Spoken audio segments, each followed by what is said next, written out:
Hello बच्चों, नमस्कार। स्वागत है आपका अपने परिवार अंकित एजुकेशन अड्डा पर। आज हम बात करने वाले हैं आपके RRB, NTPC, group D, RPF और एएलपी के बहुत ही महत्वपूर्ण प्रश्नों के बारे में। ठीक है, जिसमें आपका एग्जाम से रिलेटेड हम बहुत ही महत्वपूर्ण प्रश्न करेंगे। और ये आज हमारा 31वां सेट है। इससे पहले हमने 30 सेट कवर कर लिए हैं। अगर आपने नहीं देखे हैं तो प्लेलिस्ट में जाकर देख सकते हैं। सभी क्वेश्चनों को बेहतरीन बताया गया है, एग्जाम की दृष्टि से महत्वपूर्ण है सभी सेट। तो इसमें बात करेंगे बहुत ही महत्वपूर्ण प्रश्न, और ये एग्जाम में सीधे आने के चांसेस रहेंगे। लिखा है, रामू अपनी आय का 72% व्यय करता है था। उसकी आय में 12% की वृद्धि होती है और वह अपने व्यय में 5% की वृद्धि करता है। यदि रामू पहले वाई रुपए की बचत करता था और वेतन वृद्धि के बाद अब वह एक्स रुपए की बचत करता है, तो वह एक्स माइनस वाई बटा में वाई गुणे में 100% का मान ज्ञात कीजिए। ठीक है, तो आप इसको इसमें थोड़ा ध्यान दीजिएगा। यहाँ पर इस क्वेश्चन में देखिए, सबसे पहले थोड़ा सा इसे छोटा कर लें। ठीक है, अच्छा अब बनाते हैं क्वेश्चन को। देखो, आपको क्या करना है, सबसे पहले तो ये देखना है यहाँ पर आय, बचत, मतलब आय, खर्चा और बचत, दो तीन चीज़ें लिखनी है। आय के बाद यहाँ पर खर्च लिखना है, या खर्चा या बचत, व्यय लिखेंगे, और फिर यहाँ लास्ट में बचत। ठीक है, तो आपसे बोला गया है जैसे 72% व्यय करता है। व्यय का मतलब क्या होता है, खर्च होता है। यानी कि अगर यहाँ पर 72 है, हम इस आय को हमेशा 100% मानेंगे। ठीक है, आय हमने 100% मान ली। अगर 72 खर्च होता है तो बचाता कितना है, वो कितना बचाता है, 28। ठीक है, चलिए अब बोला गया है कि आय में 12% की वृद्धि हो जाए। तो जल्दी से अगर 100 में हम 12% की वृद्धि करेंगे तो ये कितना, 112 हो जाएगा। और अपने व्यय में 5% की वृद्धि। देखिए, अब देखिए वृद्धि कैसे निकाली जाती है, आपको निकाल के दिखाते हैं। देखिए, जैसे आपने 100 में कितना करना था, 100 में 12% की वृद्धि करनी थी, यानी कि 112 लिखेंगे, बटा में 100 कर देंगे। डबल जीरो से डबल जीरो कट जाएगा, कितना आएगा, 112। तो हमने 112 लिख दिया। तो इसी तरीके से जैसे हम इसमें निकालेंगे, 72 है, 72 में 5% वृद्धि का मतलब है 115 का गुणा करेंगे, सॉरी 105 का गुणा करेंगे। 100 से ज़्यादा करना पड़ता है। ठीक है, बटा में 100। तो इसे हम क्या करेंगे, पहले तो 5 से डिवाइड करें। 5 से 21 पंचे 105, 5 से 20 पंचे 100, 2 से भाग करेंगे, 2 दशमलव 20, और यहाँ 2 से 72 को 2 से 36 आ जाएगा। ठीक, अब हम 36 का 21 में गुणा करेंगे अगर, तो कितना हो जाएगा, 36 का 21 में 36 से कम 36 हो जाएगा। 36 दूना 72, और 3 कितना, 75। तो ये 75 मतलब 756, और 10 से भाग करेंगे तो ये 75.6 आएगा। ठीक है, तो इसको हमने कैलकुलेट किया है, तो हम इसका मान सीधा वहाँ लिख लें जल्दी से। ठीक है, ये समझ लिया आपने। तो यहाँ पर ये खर्च हो गया कितना हमारा, 75.6। अब आपको याद रखना है, 112 रुपये में से अगर हमने, आय हमारी 112 थी, 75.6 रुपये हमने खर्च कर दिया, तो यहाँ पर बचाया कितना होगा, देखेंगे। 112 में से आपको 75.6 करना है। दशमलव जीरो बढ़ाएंगे, 10 में से 6 गया 4, 12 में से 6 गया 4 बनेगा, और 11 में से 8 चला गया 3, यानी कि यहाँ बनेगा कितना, इस पर कितना फर्क पड़ेगा, ये आएगा 34.4। ठीक है, अब क्वेश्चन में ये पूछा है कि पहले आपकी बचत वाई थी, ये 28 थी। ठीक है, अब जो बचत है वो आपकी 34 है, मतलब एक्स है। मतलब पहले जो आपकी वाई थी, अब वेतन वृद्धि के बाद उसकी बचत एक्स है, मतलब 34.4 है। तो इसमें बताना परसेंटेज में वृद्धि कितनी हुई है। तो देखिएगा, आपको यहाँ से देखना है, यहाँ से कितना प्लस हुआ है। 28 से 34 आएंगे तो 28 से 34 मतलब 6.4 लगेगा। तो हमें 6.4 तो ऊपर लिख देना है। हमेशा पहले वाली वैल्यू यानी कि 28 लिखेंगे नीचे, गुणा में लगा देंगे 100। ठीक है, अब हम इसे क्या करेंगे, इसे पॉइंट हटाएंगे, तो बटा में ये क्या हो जाएगा, नीचे 100 एक 10 आ जाएगा, एक जीरो से एक जीरो कट जाएगा। फिर हम क्या करेंगे, इसे डिवाइड करेंगे, 4 से भाग करेंगे, 4 सते 28, 4 से भाग करेंगे, 16 चौके 64। अब हमने देखा 16 का 10 में गुणा करेंगे तो 16.160 हो जाएगा, और बटा में 7 रहेगा। जब 7 से भाग करेंगे तो कितना आएगा, 7 दूनी 14, और 2 20, 2 20 मतलब 7 दूना 14, लगभग 22 पॉइंट कुछ आ रहा है। बिल्कुल आपका अप्रोक्स में दिया हुआ है, तो इसका जो आंसर आएगा वो 22 दशमलव कुछ आ जाएगा। ठीक है, तो ऑप्शन नंबर बी आपका राइट हो जाएगा। तो इसी तरीके से आपको करना था। ठीक है, तो समझ में आ गया इस तरीके से। और ये क्वेश्चन ना हम आपको स्टार लगाकर देखते हैं, आपको अगर आप एग्जाम देंगे तो किसी ना किसी शिफ्ट में ये इस टाइप का प्रश्न जरूर बनेगा। ठीक है, तो बचत में वृद्धि पर आधारित क्वेश्चन बहुत पूछा जाता है। चलिए सेकंड क्वेश्चन देखिएगा आप लोग। रमन की आय 45,000 है, वह अपनी आय से 12.5% की बचत करता है। यदि उसकी आय में 18% की वृद्धि होती है और व्यय में 20% की वृद्धि होती है तो उसकी बचत में कितने प्रतिशत की वृद्धि होगी। तो जैसे हम बात करेंगे यहाँ पर जो आपका ये जो वैल्यू है 45,000, इसमें वह अपनी आय में कितने 12.5% वृद्धि करता है। तो देखिए अब इसको डायरेक्ट ही लगाएं। देखो 45,000 है, 45,000 में 12.5 की वृद्धि करता है। देखिएगा यहाँ पर 12.5 की वृद्धि की जा रही है, तो 12.5 बटा में 100 कर देंगे। मतलब ये बचत आय से, वह अपनी आय से 12.5% बचत करता है। तो ये बचत निकालना है, पॉइंट हटाएंगे तो एक और जीरो आ जाएगा, मतलब 3 जीरो से 3 जीरो कट जाएगा। अब हमें क्या है 45 का गुणा करना है, ठीक है, 45 का गुणा करना है और 145 में, तो जल्दी से इसका गुणा करें, ठीक है। तो ये जो अगर 45 का गुणा और 125 का गुणा करेंगे तो ये हमारी क्या होगी, पहले की बचत हो जाएगी, ठीक है। तो 45 गुणा 125 जो बनता है हमारा, ये बनता है 5,625, ठीक है। ये क्या है, पहले वाली बचत, याद रखेंगे ये बचत है हमारी, ठीक है। फिर अगली बार बोला है कि जो 4500 है हमारी आय, ये कितने का वैल्यू है, इसकी आय में कितना 18% वृद्धि हो जाती है। तो देखिएगा 18% वृद्धि करेंगे अगर आप इसमें, तो ये जो वैल्यू हो जाएगी,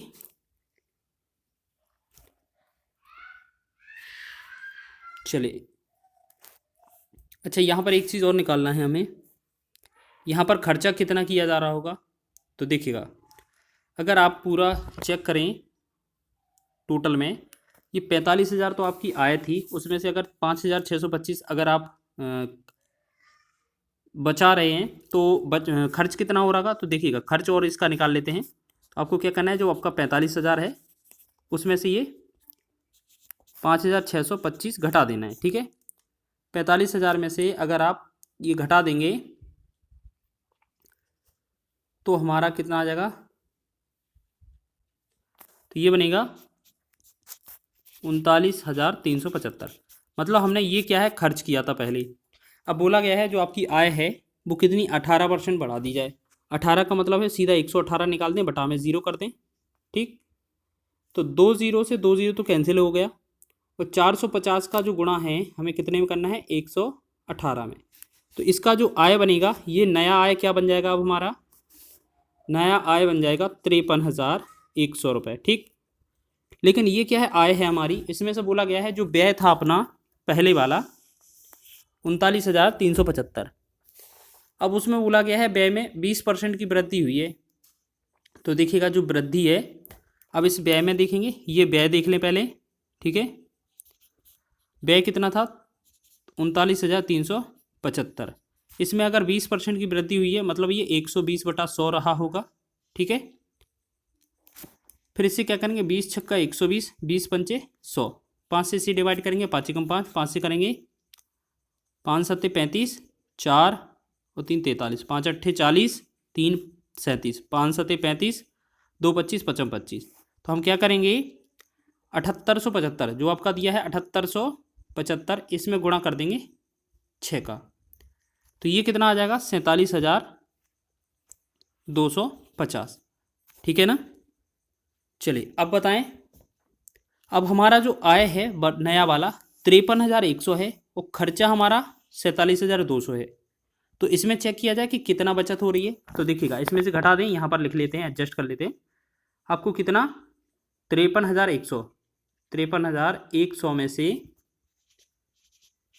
कितना माइनस करना है 47,250, 47,250।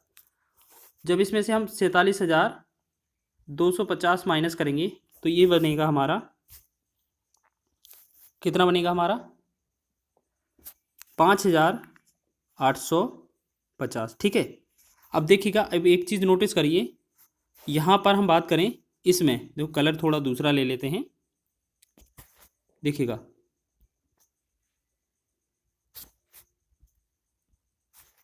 चलिए यहाँ पर हम बात करें 5,850 इसकी बचत हो रही है, और पहले आपकी बचत 5,625 थी। 5,850 में से अगर हम 5,625 घटा देंगे तो इन दोनों का बचत का प्रभाव पड़ जाएगा, कितना बनेगा देखिएगा, इनका और हमारा इनका, तो इनका 5,850, देखिए यहाँ पर लिखते हैं, जो आपका 5,850 है वो 5,625 है, इन दोनों का डिफरेंस निकाल देंगे तो ये जो बनेगा हमारा 225 जो होगा हमारा बचत होगा। तो यही हमसे पूछा गया था। तो इसका कैलकुलेशन थोड़ा हार्ड था, ठीक है। ये आप अनुपात में बनाएंगे तो शायद और जल्दी भी हो जाएगा, ठीक है। चलिए आगे बढ़ें अगले प्रश्न की ओर। लिखा है एक आदमी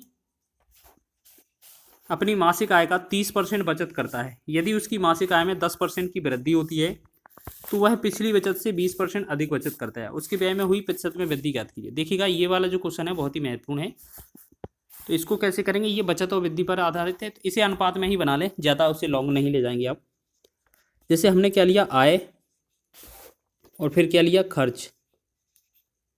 इसमें क्या व्यय के बारे में पूछा है ना, तो खर्च ये ना बाद में लिख लेंगे, पहले हम अपनी बचत लिखेंगे, ठीक है, और फिर क्या लिखेंगे, खर्च। खर्च को व्यय भी लिखा जा सकता है, याद रखें। जैसे हमने आय को 100% माना, इसमें से 30% बचा रहे हैं, तो आय में 100 में से 3 बचा रहे हैं, तो 70 कितना खर्च किया जा रहा होगा। अब बोला जा रहा है आय में 10% की वृद्धि की जाए, 100 में 10% की वृद्धि होगी तो ये 110 हो जाएगी, ठीक है, 100 से 110 हो जाएगी, ठीक है ना, 100 से 110 हो जाएगी, ठीक है। तो ऐसे ही बोला जा रहा है कि बचत में कितना 20% अधिक बचाते हैं। तो देखिएगा 30 का 20% निकालें, 30 का 20% अधिक मतलब 120 निकाल देंगे, बराबर बटा में 100, तो 2 जीरो ये कट जाएगा, तो 12 तिया 36, यानी कि ये कितना हो रहा है 36। तो अब एक बात बताइए, हमारे पास नया आय है यहाँ पर 110 है, इसमें हमने अगर 36 रुपये बचा लिए तो खर्च कितना किए देखेंगे। 10 में से 6 गया 4 बनेगा, 11 में से 4 चला जाएगा 7, ये 74 हमने खर्च किए। तो खर्च में वृद्धि बताना है हमें, ठीक है। अब हमें खर्च में वृद्धि बताना है, देखिएगा यहाँ पर रिलेशन इसका पूछा है, ठीक है। तो हमसे क्या है, ये पूछा है कि 70 था, अब हमारा 74 हो गया है, तो हमें बताना है इसमें 70 से 74 जाने पर कितने की वृद्धि हुई है, 4 की वृद्धि हुई है। तो हमें इस 4 को तो लिख लेना है ऊपर, बटा में मूल वैल्यू लिखा जाता है 70 नीचे, गुणा में लिखेंगे 100, 1 जीरो से 1 जीरो कट जाएगा, 4 का 10 में गुणा करेंगे 40, 40 बटा 7 आ जाएगा, ठीक है। अब 7 छंग 42 या 7 पना 35, 7 पना 35 हो जाएगा, फिर दशमलव 5 बचनेगा, 7 7 49, तो ये 5.7% जो होगा इस क्वेश्चन का आंसर हो जाएगा। ऑप्शन नंबर आपका ए इसका राइट आंसर हो जाएगा, ठीक है। आप इसी तरीके से, ये है जो पिछला क्वेश्चन किया है ना, उसको भी कर सकते हैं, ठीक है। तो इस तरीके से बना लीजिए आप। चलिए आगे बढ़े अगले प्रश्न की ओर। बहुत ही बढ़िया, अगला क्वेश्चन है हमारा, महत्वपूर्ण है आपके एग्जाम की दृष्टि से। लिखा है तन्वी अपने मासिक वेतन का 80% खर्च करने के बाद प्रति माह अपने वेतन से 5,000 रुपये की बचत करती है। तन्वी की वेतन का कितना, तन्वी का वेतन कितना है, तो आपको बताएं। जैसे आप पूछा जाए आपसे कि आपको पता है 100% क्या होती है, आय होती है, ये क्या है आपकी वेतन है, मान लेते हैं तन्वी की, इसमें से उसने कितने 80% खर्च कर दिए, 80% क्या किया, खर्च कर दिया, तो उसने जो बचाया होगा तो 20% क्या किया होगा, बचत किया होगा, ठीक है ना। अब क्वेश्चन में हमें क्या दिया जा रहा है कि 5,000 वेतन में से बचा लेता है, तो बचा लेती है, तो जो 5,000 रुपये दिए हैं वो इस 20 वैल्यू का दिया है, 20 अनुपात का वैल्यू, 20 का हम भाग करेंगे। हमसे कुल वेतन पूछा है, तो कुल वेतन तो हमारा 100 होता है, जैसे 100 है उसका, तो 100 से गुणा करेंगे, 20 से 20 पंचे 100 हो जाएगा। अब 5 से गुणा करेंगे 55 25 हो जाएगा, और 3 जीरो साथ में आएंगे, यानी कि इसका जो आंसर आएगा 25,000 इस क्वेश्चन का राइट आंसर होगा। ऑप्शन नंबर आपका ए विकल्प हो जाएगा। ये क्वेश्चन बहुत ही इंपॉर्टेंट है, एग्जाम में पूछा जा सकता है, और रेलवे के ग्रुप डी के एग्जाम ने इस क्वेश्चन को भी पूछा है। चलिए इस क्वेश्चन को बनाएंगे सभी लोग। देखो यहाँ पर क्या लिखा है, हरि के वेतन में से घर के किराए के रूप में 15% की कटौती की जाती है, ठीक है। शेष राशि का 20% बच्चों की शिक्षा पर खर्च किया जाता है, और शेष राशि का 10% उसकी चिकित्सा पर खर्च होता है। अंत में उसके पास 42,840 रुपये बचते हैं, तो कुल वेतन कितना है। देखो इसके कई सारे तरीके हैं, लेकिन हम आपको एक यूनिक मेथड बताते हैं जिससे आपको एक बार में आ जाए। आपको जब आय नहीं दिया जाए, कुल वेतन नहीं दिया जाए, तो आपको क्या करना है, उसी को एक्स मान लेना है, ठीक है। चलिए पहले थोड़ा एडजस्ट करते हैं इसको बनाने के लिए। चलिए देखो यहाँ पर बनाएंगे, तो सबसे पहले हमें क्या है, मान लेते हैं एक जो वेतन है वो एक्स हो गया, ठीक। बोला गया है 15% की कटौती की जाती है, तो 15% अगर वेतन में से कटाएंगे तो ये कितना बनेगा, 85/100 बचेगा। फिर आपको क्या करना है, शेष का 20% बताना है, 20% शिक्षा पर खर्च हो गया, तो यानी कि बचा कितना 80/100 बचेगा। फिर बोला है शेष का 10% उसकी चिकित्सा पर खर्च हो जाता है, यानी शेष का जो है 90 बचेगा, 90/100 कर देंगे। तो बराबर में जो वैल्यू आती है वो कितना है, 42,800 रुपये, 42,840 रुपये इसके पास बच जाता है। तो इस तरीके से एक बार में करेंगे, आपका आंसर आ जाएगा। तो 2 0 से 100 कट जाएगा पूरा, ठीक है। 4 से 4 दूना 8, 4 से करेंगे, 4 से 25 चौके 100, फिर 4 से करेंगे 5 से करेंगे 17 5 85, और 5 से करेंगे 55 25। तो हमने देखा यहाँ पर ये जो है 17 2 9 है। यहाँ से आपस में आप क्या करिए, ऊपर का ऊपर ही डिवाइड कर दीजिए, ठीक है। आप ऊपर का ऊपर से ही डिवाइड कर दीजिए। जैसे आपको लग रहा है ना, यहाँ 17 है, 17 से काटेंगे इसको, 17 दूना 34 हो जाएगा, ठीक है। 8 बचेगा 88 हो जाएगा, ठीक है। तो यहाँ पर पहले 17 से काटें, 17 दूनी 34 और 8 बचेगा 88, तो 17 चौके 68 हो जाएगा, 20 बनेगा 88 होगा ना, 17 5 85 होगा, सॉरी 85, फिर 3 बचेगा 34 हो जाएगा, 17 दूना 34 0। फिर अब हमें क्या करना है, यहाँ से एक बार 2 से और डिवाइड कर दें, 2 से करेंगे 2 एकम 2, 2 दूना 4, 2 6 12 और 0। फिर 9 से ही डिवाइड कर दें, 9 एकम 9, 9 से करेंगे 9 एकम 9, 3 36, 9 चौके 36, 1 0, 140। तो हमने क्या देखा, यहाँ क्या बचा, एक्स बटा में 100 का 5 में गुणा करेंगे, ये 500 बनेगा, बराबर में 140 बटा में एक्स 1 लिखेंगे यहाँ पर, बस इसे क्रॉस गुणा और कर लेना है, ठीक है। तो हम क्या करेंगे, एक्स का जो वैल्यू आएगा 14 पंचे 70 हो जाएगा, तो 70 यानी कि 7 के लगभग कौन सा आ रहा है, ये 70,000 इसका राइट आंसर होगा, जो कि आपका ऑप्शन नंबर डी में दिया हुआ है, ठीक है। सभी प्रश्न महत्वपूर्ण हैं आपके एग्जाम की दृष्टि से, और इसी तरीके के एग्जाम में आपके क्वेश्चन बनते हैं। और आपका ये एग्जाम है, ये जो क्वेश्चन है आपके ग्रुप डी के एग्जाम में 2022 में पूछा हुआ था। सभी क्वेश्चन आपके लेटेस्ट हैं, ठीक है। आपको इसी तरीके से बनाने हैं जिससे कि आपका शॉर्ट टाइम में हो जाए कवर। अगर वीडियो आपको थोड़ा भी पसंद आता है तो प्लीज़ वीडियो को लाइक कर दिया करें, और जो भी चैनल पर नए हो चैनल को सब्सक्राइब कर लिया करें।